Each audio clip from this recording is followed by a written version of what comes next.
नमस्कार, स्वागत है आपका। आप देख रहे हैं हर खबर हरियाणा और मैं हूं आपके साथ अनाया शर्मा। शुरुआत करेंगे बुलेटिन के विस्तार से। करनाल के प्रेमनगर में आर्य समाज मंदिर की तरफ से कार्यक्रम का आयोजन किया गया, जिसमें सीएम नायब सिंह सैनी और करनाल से बीजेपी लोकसभा प्रत्याशी मनोहर लाल ने शिरकत की। इस मौके पर सीएम नायब सिंह सैनी ने जनता से वोट की अपील की, साथ ही केंद्र और प्रदेश सरकार के कार्यों को गिनवाया। वहीं सीएम नायब सिंह सैनी ने कहा कि बीजेपी प्रत्याशी जनता का पूरा सहयोग मिल रहा है। इस मौके पर सीएम सैनी विरोधियों पर निशाना साधते भी नजर आए। बहुत अच्छा चुनाव प्रचार चल रहा है।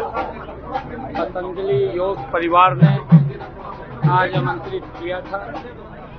हवन यज्ञ से विजय का संकल्प पतंजलि परिवार ने लिया है, क्योंकि ये ऐसा व्यक्तित्व है जो सुबह 4 बजे उठता है और देश प्रदेश के लोगों की स्वास्थ्य वो ठीक रहे, वो बीमारियों से दूर रहे। योग के माध्यम से वो साधक के रूप में लोगों को स्वस्थ करने का कार्य करते हैं। आज ऐसे लोगों के बीच में मैं आया था और उन्होंने अपना पूर्ण समर्थन वो कमल के फूल को दिया है, मोदी जी को दिया है, मनोहर लाल जी को दिया है और हमें दिया है। यहाँ से बड़े माध्यम के साथ पूरे देश में, पूरे प्रदेश में कमल का फूल खिले, इसके लिए हमारे पतंजलि परिवार ने समर्थन। विपक्ष कह रहा है 400 पार आ गई तो आप संविधान बदल देंगे। देखिए, विपक्ष झूठ का सहारा लेकर के देश को भी गुमराह कर रहा है और देश के लोगों को भी कमजोर करने का, उनका मॉरल तोड़ने का काम ये कांग्रेस की आज से नहीं, ये लंबे समय से जब से देश आजाद हुआ है, कांग्रेस उस सोच के ऊपर काम करती रही कि लोगों को गरीब रखिए, लोगों को उनके हालात के ऊपर छोड़िए और छोड़ करके उनको वोट बैंक के रूप में इस्तेमाल करिए। परंतु आज ये मोदी का भारत है, ये 21वीं सदी का भारत है। अब लोग कांग्रेस के उस कच्चे चिट्ठे को समझ चुके हैं, उनके नकाब को वो देख चुके हैं कि इनकी जो सोच है वो किस प्रकार की सोच है। वो इस देश के लोगों के विरुद्ध सोच है, इस देश को कमजोर करने वाली सोच है, देश के अंदर समस्याएं पैदा करने वाली सोच है, देश की समस्याओं का समाधान करने वाली सोच नहीं है। और जब इन बातों को लोग समझ चुके हैं तो अब कांग्रेस को नकार दिया है। एक तरफा लोग आज नरेंद्र मोदी जी के साथ खड़े हुए हैं। लोगों को आज बड़ा विश्वास मोदी जी के प्रति बंधा है कि मोदी जी जैसा व्यक्ति ही इस देश को विश्व गुरु की तरफ ले जाने का दीपक बाबरिया प्रभारी हैं कांग्रेस के, उन्होंने लेटर जारी किया है कि जो उनके विधायक हैं अगर नहीं आते, एक्स विधायक नहीं आते तो फिर उनके खिलाफ कार्रवाई होगी। तो इस भीतर घात का क्या फायदा मिलेगा आप? देखिए, मैंने ये पीछे भी कहा था कि कांग्रेस के अंदर एक बड़ी फूट है और वो मंचों के ऊपर भी सार्वजनिक रूप से लोगों के सामने आती है, क्योंकि कांग्रेस परिवारवाद के मोह में फंस गई है। अगर देखें गांधी परिवार, यहाँ पर हुड्डा परिवार के मोह में फंस गई है। अगर देखें कि रोहतक के अंदर और भी पार्टी के सीनियर लोग होंगे जो चुनाव लड़ने के काबिल हैं, परंतु परिवारवाद से नहीं सोचते, तो परिवार से ही लड़ेगा। पहले बापू बेटा लड़े, दोनों की पीठ लगी। अब बापू भाज गया मैदान छोड़कर, बेटे को फंसाई दिया, अब बेटा फंस गया, वो भी हारेगा। ये लोग देखते हैं, ये परिवारवाद के मोह में फंसे हुए हैं कि बाबरिया क्या करेगा। बाबरिया बेचारा लेटर लिखी जाएगा, परंतु कांग्रेस का सुपड़ा साफ हो जाएगा।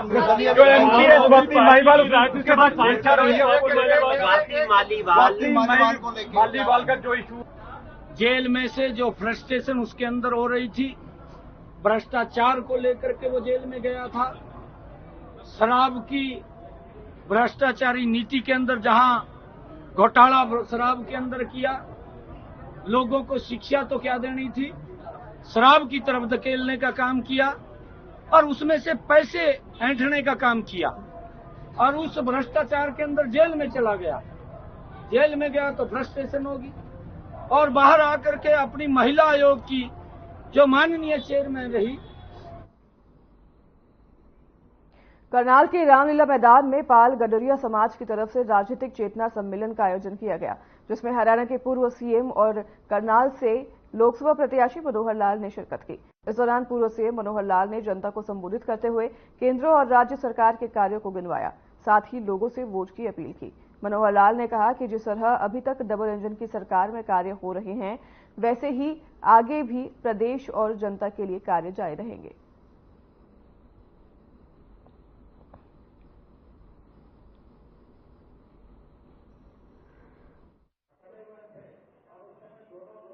मुझे याद आ रहा है, एक गांव में धोखा किया तो लड़कों का स्कूल, उसका नाम हैदराबाद स्कूल रखा। इसी प्रकार लोहड़ी गांव में एक ITI बनी है, उस ITI का नाम भी हैदराबाद के नाम से रखा गया है।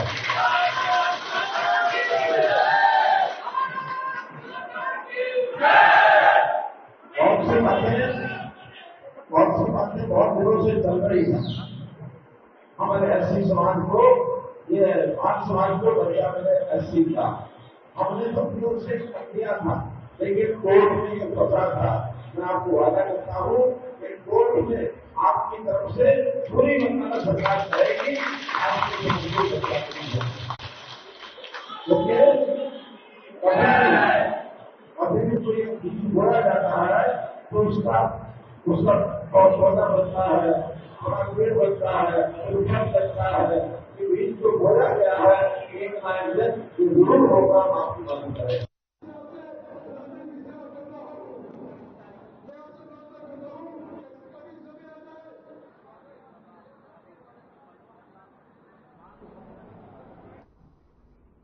अठारह मई को देश के प्रधानमंत्री नरेंद्र मोदी अंबाला में होने वाली एक विशाल रैली को संबोधित करेंगे। इस दौरान उनके साथ हरियाणा मुख्यमंत्री समेत कई मंत्री मौजूद रहेंगे। पीएम मोदी अंबाला शहर स्थित पुलिस लाइन ग्राउंड में पहुंचेंगे। रैली को लेकर तैयारियां युद्ध स्तर पर जारी है, जिसे लेकर राज्य मंत्री असीम गोयल, बीजेपी जिलाध्यक्ष मनदीप राणा ने रैली स्थल का दौरा करते हुए सभी व्यवस्थाओं का जायजा लिया। इस दौरान कार्यकर्ताओं की मीटिंग लेकर व्यवस्थाओं को दुरुस्त करने के भी निर्देश दिए गए।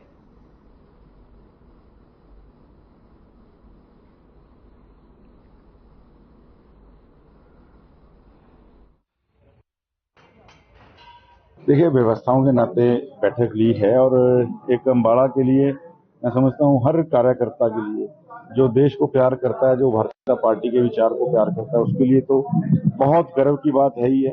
लेकिन पूरी लोकसभा के अंदर भी, और मैं मानता हूं कि जो माननीय मोदी जी को पसंद करने वाले साथी हैं, लोग हैं, आम जन हैं, मेरे पे इतने फोन लोगों के एक बार प्रधानमंत्री जी को सुनने का इतना चाव है। और अंबाला शहर जो है परसों साक्षी बनेगा उनके आगमन का, और उनके विचार हम सब लोग यहाँ सुनेंगे। बहुत उत्साह।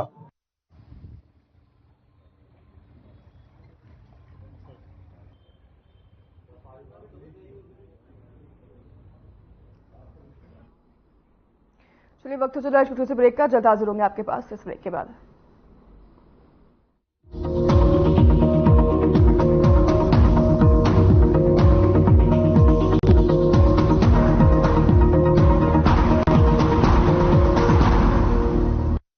हमारे जमाने में बेटी जन्मे तो मातम होता था, पर हमारे समय तो हरियाणा में बेटी बचाने वाला है, उसे पढ़ाने वाला है, उसकी दिन रात रक्षा करने वाला है, और तो और उसका ब्याह करवाने वाला तक बैठा है। नसीब वाली हो सब, तुम्हें वोट के बदले मोदी मिला। तारीफ ही करती रहोगी या जाकर वोट भी डालोगी मोदी को? जा रहे दादी, जा रहे। अरे मुझे भी तो ले चल।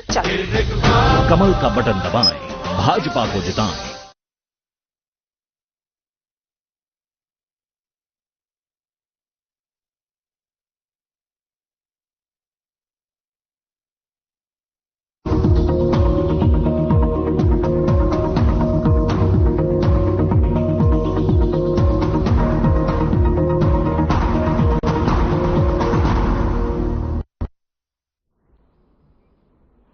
चलिए आगे बढ़ेंगे खबरों की ओर। बीजेपी प्रत्याशी धर्मवीर सिंह गांव का दौरा करेंगे, विभिन्न गांव में ग्रामीण को संबोधित करेंगे। आपको बता दें कि ये बड़ी और अहम खबर सामने आ रही है, जहां पर ग्रामीणों से वोट की अपील करने के लिए बीजेपी प्रत्याशी पहुंचेंगे। डॉक्टर किरण कल सहित कई कार्यकर्ता भी मौजूद रहेंगे। चरखी दादरी में बीजेपी प्रत्याशी धर्मवीर सिंह अपना प्रचार करने के लिए पहुंचेंगे और ग्रामीणों से वोट की अपील इस दौरान करते नजर आएंगे। डॉक्टर किरण कलकल सहित कई कार्यकर्ता इस दौरान मौजूद रहेंगे और ग्रामीणों से वोट की अपील करते नजर आएंगे। बीजेपी प्रत्याशी धर्मवीर सिंह कई गांव का दौरा करेंगे। चरखी दादरी में कई गांव में जाएंगे, लोगों से संवाद करेंगे, लोगों से मिलकर वोट की अपील करते हुए नजर आएंगे। साथ ही डॉक्टर किरण कलकल सहित कई कार्यकर्ता इस दौरान उनके साथ मौजूद रहेंगे। चरखी दादरी से यह अहम और बड़ी खबर आपको बता रहे हैं। बीजेपी प्रत्याशी धर्मवीर सिंह कई गांवों का दौरा करेंगे और इस दौरान वो कई लोगों से वोट की अपील करते हुए नजर आएंगे। इस दौरान डॉक्टर किरण कलकल और कई अन्य कार्यकर्ता भी मौजूद रहेंगे। बीजेपी प्रत्याशी धर्मवीर सिंह आपको बता दें भिवानी महेंद्रगढ़ से बीजेपी के प्रत्याशी है और कई गांवों का दौरा करेंगे। वो आपको बता दें 25 तारीख को चुनाव है। चुनाव के मद्देनजर सभी पार्टी प्रचार प्रसार कर रही है, तो वहीं बीजेपी के प्रत्याशी डॉक्टर धर्मवीर सिंह भी अब कई गांवों का दौरा करने के लिए पहुंचेंगे। कई गांव में जाके लोगों से संवाद करेंगे, लोगों से मिलेंगे और लोगों से वोट देने की अपील करेंगे। उनके साथ डॉक्टर किरण कलकल और अन्य कई कार्यकर्ता भी मौजूद रहेंगे।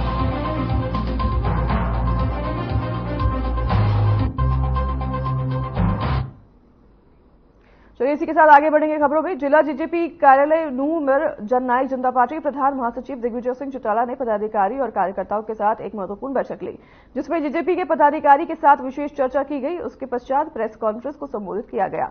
इस दौरान प्रधान महासचिव दिग्विजय चौटाला ने कहा कि उन्होंने कार्यकर्ताओं से लोकसभा इलेक्शन में पूरी तरह से जुड़ जाने की अपील की है और लोगों से कहा कि ज्यादा से ज्यादा वोट लोकसभा प्रत्याशी राहुल यादव फजलपुरिया के पक्ष में कराने का कार्य करें, ताकि जेजेपी केंद्र में भी लोगों की आवाज को बुलंद कर सके।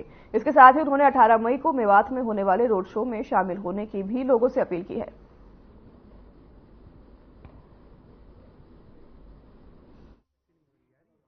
नूह में पार्टी दफ्तर में हमारी जिला के प्रमुख कार्यकर्ताओं की मीटिंग मैंने बुलाई है और उसका मुख्य कारण दो हैं।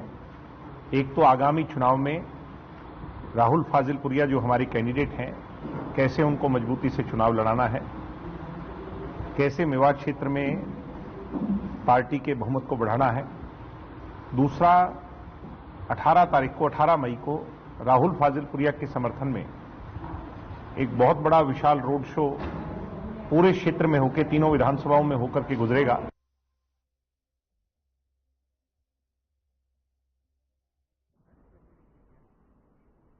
हरियाणा की सबसे बड़ी बार एसोसिएशन में पहुंचे बीजेपी प्रत्याशी राव इंद्रजीत सिंह का वकीलों ने स्वागत किया।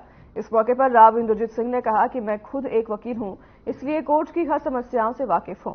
सारे वकील मेरे साथी हैं और मुझे बड़ी उम्मीद है कि 25 तारीख को सभी वकील मेरी वोट के मार्फत पैरवी भी करेंगे। इस मौके पर वकीलों ने अपने कोर्ट की तमाम समस्याओं को राव इंद्रजीत सिंह के सामने रखा। वहीं जिस पर वकीलों को भरोसा दिलाते हुए राव इंद्रजीत सिंह ने कहा कि कोर्ट की हर समस्या 4 जून के बाद खत्म कर देंगे। यही नहीं, उन्होंने यह भी कहा कि हाईकोर्ट की पहली बेंच गुरुग्राम कोर्ट में सुनवाई जाएगी।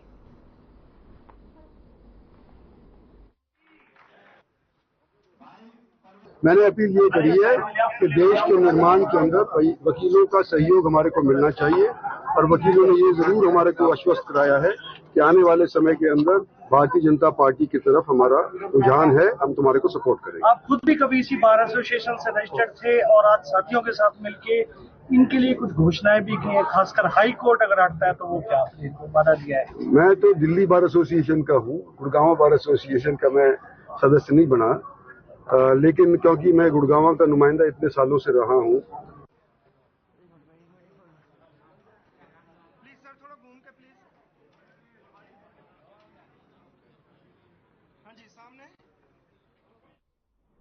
पलवल के गांव बावनीखेड़ा स्थित मानसा ग्रीन वाटिका में विजय संकल्प रैली का आयोजन किया गया और जिसमें बतौर मुख्य अतिथि फरीदाबाद लोकसभा सीट से बीजेपी प्रत्याशी कृष्णपाल गुर्जर ने शिरकत की, जहां पहुंचने पर उनका भव्य स्वागत किया गया। इस अवसर पर बीजेपी प्रत्याशी कृष्णपाल गुर्जर ने कहा कि इस रैली में हजारों की संख्या में लोगों ने भीषण गर्मी की परवाह नहीं करते हुए हिस्सा लिया है, जिससे कि जाट समाज के लोगों की संख्या अधिक रही है। रैली में उपस्थित लोगों के जोश और उत्साह को देखते हुए साफ जाहिर होता है कि तीसरी बार भारत देश के प्रधानमंत्री नरेंद्र मोदी बनेंगे और फरीदाबाद लोकसभा सीट से उनकी भी ऐतिहासिक जीत होगी।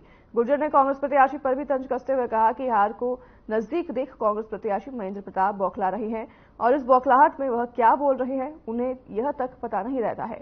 वहीं आगे उन्होंने कहा कि अपने भाषण में वह बहन बेटियों के बारे में अपशब्द बोल रहे हैं, साथ ही लोगों से झूठ बोलकर उन्हें बरगलाने का काम कर रहे हैं।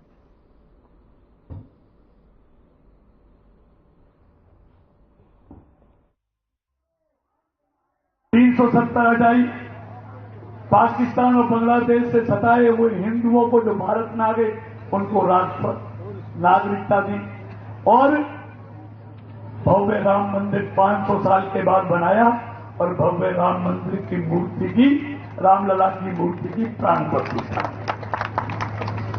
अब मैं एक बात आपसे करना चाहता हूं, ईमानदारी से बताओ, आज देश में कोई एक पार्टी बीजेपी को छोड़कर, मोदी जी को छोड़कर ऐसी बताओ जो अपने दम पर पूर्ण बहुमत की सरकार बना सकती है? कोई एक भी पार्टी नहीं है।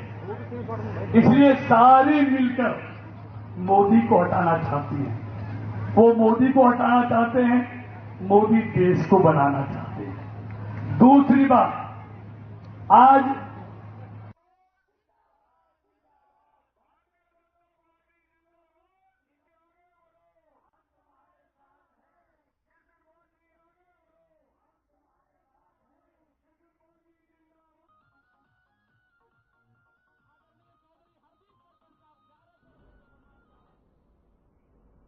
नानौद विधानसभा क्षेत्र में रंजीत चौटाला ने चुनाव प्रचार अभियान के तहत विभिन्न गांवों में जनसभाओं को संबोधित कर रहे थे। नानौद क्षेत्र में कार्यक्रमों की अध्यक्षता करते हुए हरियाणा के पूर्व वित्त मंत्री कैप्टन अभिमन्यु ने बीजेपी के पक्ष में लोगों से वोट की अपील की। लोकसभा प्रत्याशी रणजीत सिंह चौटाला ने कहा कि इस चुनाव में जनता नरेंद्र मोदी की गारंटी एवं विकास के नाम पर वोट देने का काम करेगी। उन्होंने आगे कहा कि अब की बार 400 पार रिकॉर्ड के साथ नरेंद्र मोदी देश की 30वीं बार प्रधानमंत्री बनेंगे और भारत का विश्व में डंका बजेगा। उन्होंने मतदाताओं से अपील करते हुए कहा कि लोकतंत्र को मजबूत बनाने के लिए हरियाणा में 25 मई को होने वाले लोकसभा चुनाव में 100% मतदान करें। पूर्व वित्त मंत्री कैप्टन अभिमन्यु ने भी लोगों से वोट की अपील की।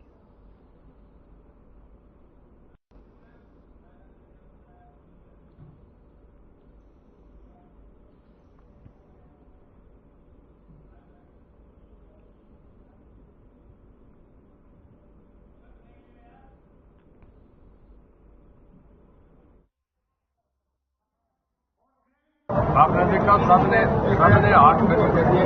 हमारी माताएं बहनें सब जो है, हर आदमी चाह रहा है कि मोदी आए। सर 18 क्या कह रहे हो?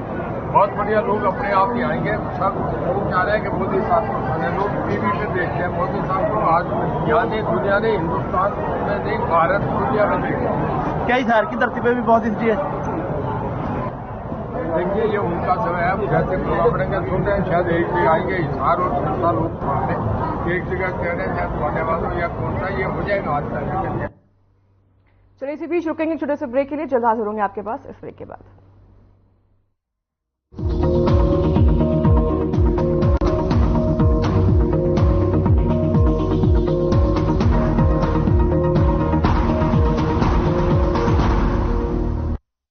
चाचा नौकरी लग गई है, 2 कड़क चाय बना दो। मोदी जैसी कड़क चाय ना, जब पानी उबालता हूँ तो भाई भतीजावाद, क्षेत्रवाद, जात पात सब खत्म हो जाते हैं और जब अदरक कूटता हूँ तो समझो चमचों और बिचौलियों की कुटाई हो रही हो। मेहनत की आग में चाय पकती है, सारे खर्चियाँ और पर्चियाँ छन के अलग हो जाती हैं। अभी तो हरियाणा के युवाओं को मेरिट पे नौकरी मिल रही है। मोदी जी को वोट देने का कड़क रीजन दे दिया चाचा ने। कमल का बटन दबाएं, भाजपा को जिताएं।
ब्रेक के बाद स्वागत है आपका। रुख करेंगे खबरों की ओर। चुनाव आचार संहिता के अनुपालन को लेकर झज्जर प्रशासन सख्त हो गया है। बता दें कि अब तक झज्जर जिले में 15,000 लीटर अवैध शराब पकड़ी गई है और करीबन 30 लाख का कैश भी जब्त किया गया है।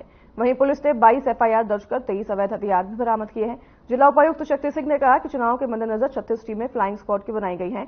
वहीं जिला उपायुक्त और जिला निर्वाचन अधिकारी कैप्टन शक्ति सिंह ने बताया कि आदर्श आचार संहिता के दौरान 50,000 से ज्यादा कैश लेकर चलने पर कार्यवाही की जाएगी।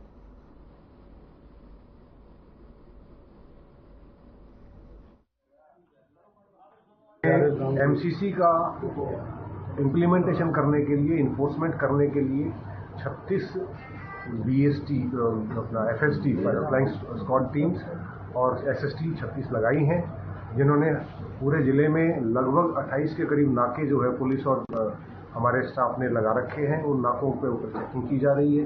अब तक जिले में 15,000 लीटर अवैध शराब पकड़ी जा चुकी है, जो इलेक्शन में दुरुपयोग किया जा सकता था। लगभग 30 लाख रुपए जो है वो परमिसिबल लिमिट से ज्यादा जो लोग ले जा रहे थे वो जब्त किए जा चुके हैं।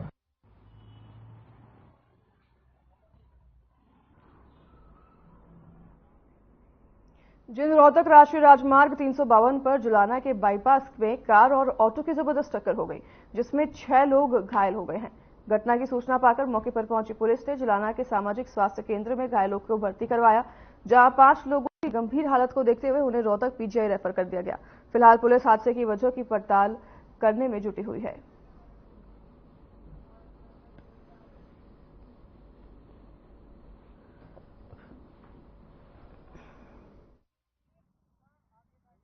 ये किसी राहगीर का फोन आया था, हमारे पास सूचना प्राप्त हुई है कि यहाँ पे जो हाईवे है, जो बाईपास है जुलाने का, वहाँ पे एक्सीडेंट हो गया है। तो तुरंत मौके पे जाके और जो घायल थे उनको यहाँ जुलाना सीएचसी में एडमिट कराया गया, जिनको लगभग इसमें 5-6 इंजर्ड हुए हैं और 5 को रेफर कर दिया है। एक का इलाज यहीं चल रहा है।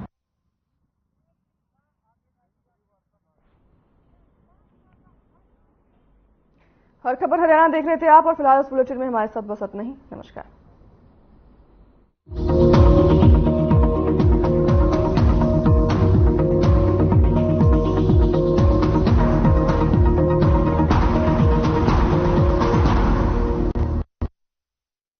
Hey mom, hey, look.